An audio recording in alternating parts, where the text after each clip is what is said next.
What are fundamental rights when the air we breathe and the water we use are under constant threat? Visionary technocrat Sri Vaidyanathan offers solutions through technology. He says there is a positive attitude that we need to use to mitigate these problems and make the world a better place, because these are the fundamental rights that every one of us should enjoy. That is why there is order in the chaos. Jai Hind.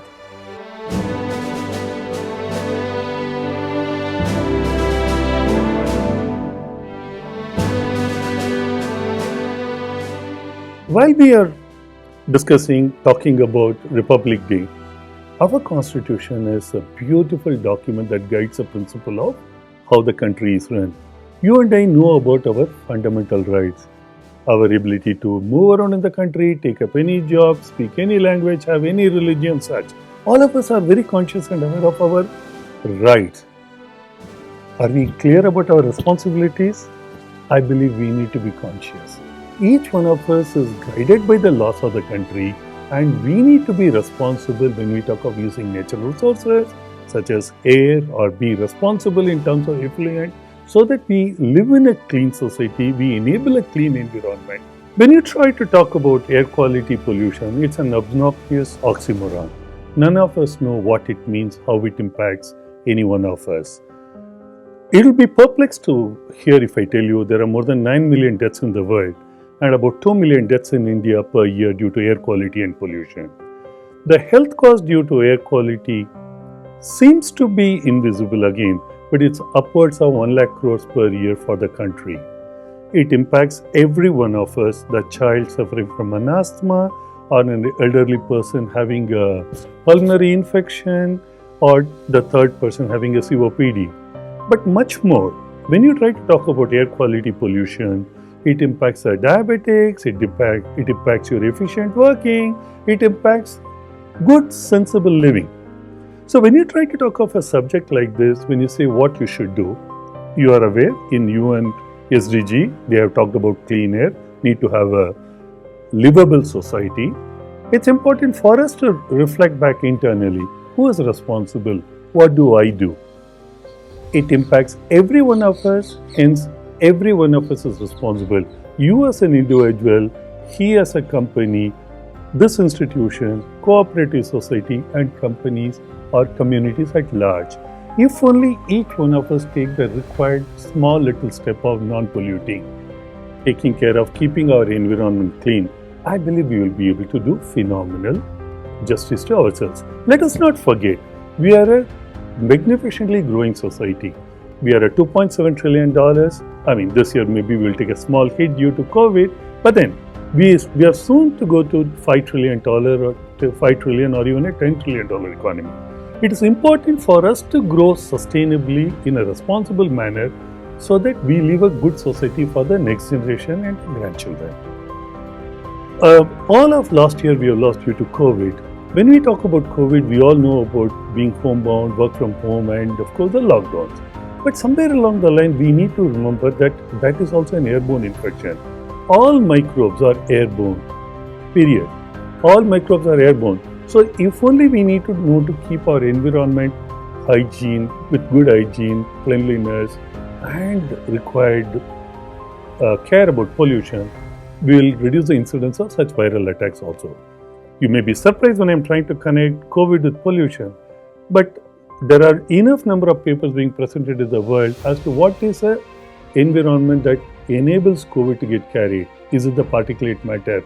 Is it a specific conducive environment? There's a huge amount of research that's going on.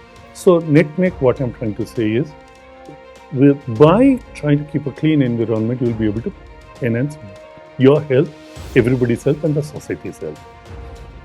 If I may take this particular point, extrapolating it to technology, as a technocrat, it gives me immense pleasure in sharing with you that all the technologies in the world, we as technocrats put an effort to try and ensure a product or a service or solution is available for the betterment of society.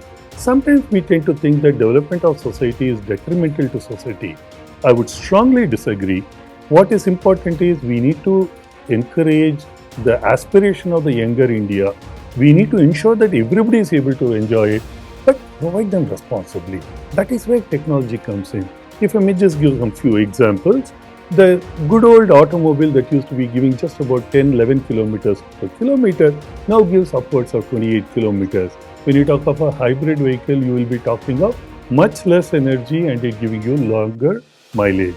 Similarly, air conditioner, which used to take 1.3 kilowatts per unit ton of air conditioning, now we talk about 0.56. And of course, there are hybrid air conditioners. So, technology ensures that you are able to get more out of every bit of resource you are going to use. I shared some thoughts on the technology. Now I share a thought on water. India is with about 1.4 billion population and melting glaciers and the climatic changes, we are in for an unpleasant shock in terms of water, potable water. So it's extremely important for us as a responsible society to take steps. We all talk about conserve water at home. Pretty much like air, we need to talk the same way. What I would recommend to the stakeholders, the communities, or the districts or the government is, can we start leveraging IoT, the latest technology, to measure real time? If I may take example of Bangalore, we talk of 198 or let's say 243 watts. All that is required is not to panic that we will lose water tomorrow.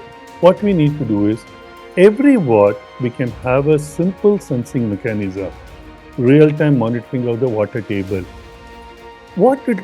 Initially I'm talking only about water table. So for you, the decision maker, you will get a real-time status on water table, how it goes up or comes down.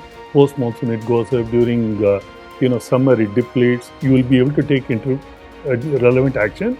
You will be able to get required intelligence. Then if you want to extrapolate it, quality of water also can be sensed real-time. Then it will help you to do what is called source level deep dive analysis. For example, I want to take two lakes for example.